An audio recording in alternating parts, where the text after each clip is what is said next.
FBI کے مطابق 9/11 کے بعد مسلمانوں اور مشرق وسطی سے تعلق رکھنے والے افراد کے خلاف نسلی حملوں میں تشویشناک اضافہ ریکارڈ کیا گیا۔ 9/11 کے بعد دیکھا گیا ہے کہ اگر آپ عرب امریکن ہیں یا مسلم امریکن ہیں اور آپ ایئرپورٹ پر جاتے ہیں تو آپ کی پروفائل آٹومیٹک طریقے سے تیار کی جاتی ہے۔ ہزاروں امریکی مسلمانوں کو شک کی بنیاد پر غیر قانونی طور پر حراست میں لیا گیا۔ ایک کالج اسٹوڈنٹ کا کہنا ہے کہ پولیس کی پوچھ گچھ کے بعد وہ خود کو مجرم محسوس کرنے لگا ہے۔ میں بہت خوفزدہ ہو گیا تھا اور میں سوچتا تھا کہ یہ پوچھ گچھ کا سلسلہ کب ختم ہوگا۔ یہ ان ہزاروں عربیوں میں سے ایک ہے جنہیں پوچھ گچھ کے لیے پکڑا گیا تھا۔ نسلی جرائم کے حوالے سے اور پروفائلنگ کے حوالے سے شک و شبے کی فضا موجود ہے۔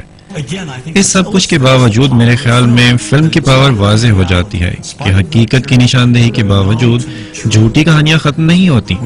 یہ سب کچھ لوگوں کے ذہن میں نقش ہو گئی ہے۔ ہم لوگ اپنے اپنے تعصبات سے چھٹکارا ہی نہیں پا سکتے اور روایتی پروپیگنڈا سے متاثر ہوتے رہتے ہیں۔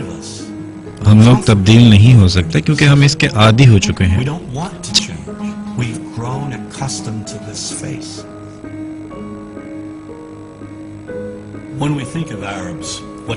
جب ہم عربوں کے بارے میں سوچتے ہیں تو ہمارے ذہنوں میں کیا امیج ابھرتی ہے؟ کیا ہمیں حقیقی انسان نظر آتے ہیں جو معاشرتی اور جغرافیائی فرق کے باوجود وہی کچھ کرتے ہیں جو ہم کرتے ہیں؟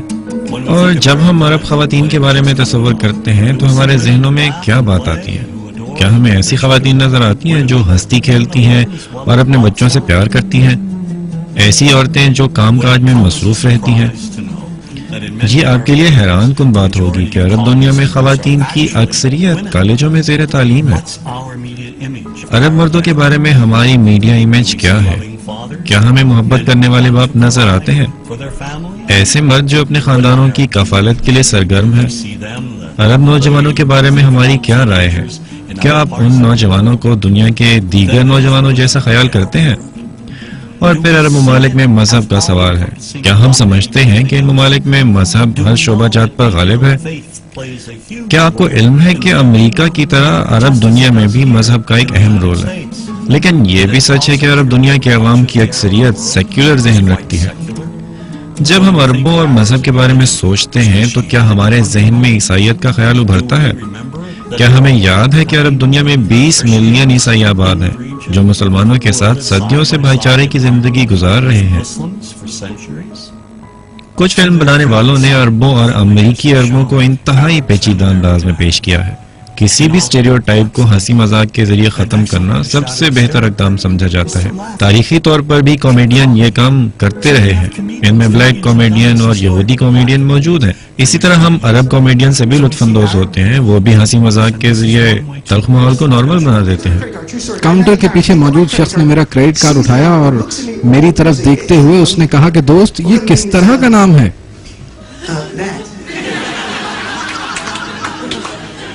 میں نے کہا کہ سر یہ تو عرب نام ہے۔ اس نے کہا کہ اس نام کا مطلب کیا ہے؟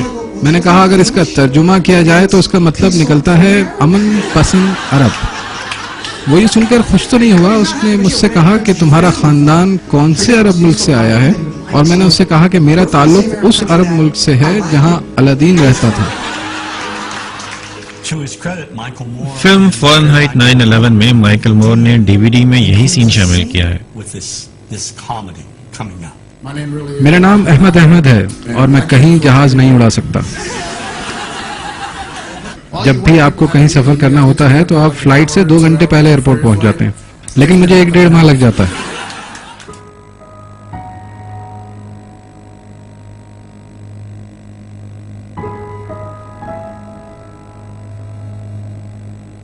اس طرح کی جعلی برین واشنگ کی کیا وجہ ہے؟ کیا یہ نسلی تعصب ہے یا پھر کوئی گہری سازش؟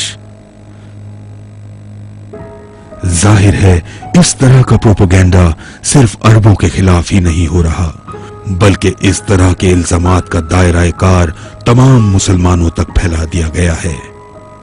یہ بھی واضح ہو گیا ہے کہ علم ناتی کو اسلام سے بہت خوف آتا ہے اور وہ اسلام کو کمزور کرنے کے لیے یہ حربے استعمال کرتے ہیں۔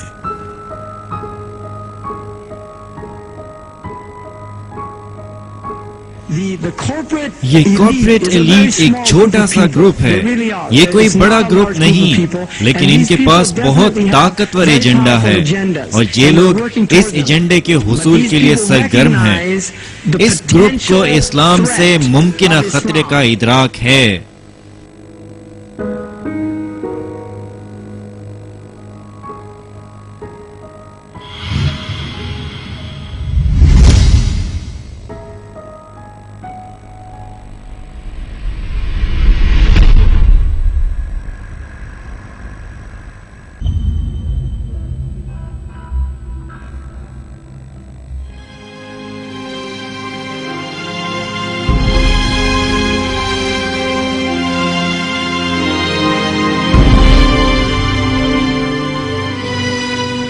فری میسنز کے دیوتا نہ صرف میوزک انڈسٹری پر کنٹرول رکھتے ہیں بلکہ علومناتی کی نظریں ہالی ووڈ پر بھی مرکوز ہو چکی ہیں، جہاں سے یہ لوگ اپنے خدا کی تعریفیں کرتے رہتے ہیں۔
Did he talk to him?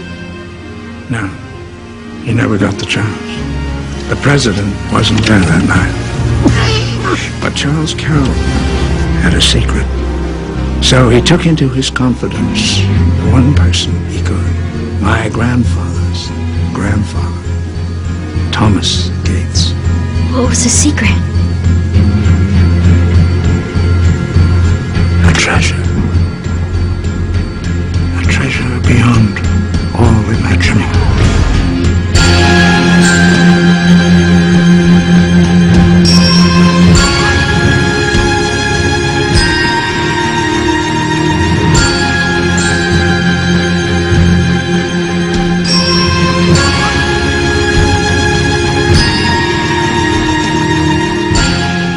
ہالی ووڈ کو چلانے والے یہ لوگ ہی میڈیا، حکومتوں، کارپوریشنز اور بینکوں کو بھی کنٹرول کرتے ہیں۔ اس میں حیرانگی کی کوئی بات نہیں کہ علومناتی اور صہیونزم کا چولی دامن کا ساتھ ہے۔ ان دونوں کو جانے بغیر حقیقت آشکارا نہیں ہو سکتی۔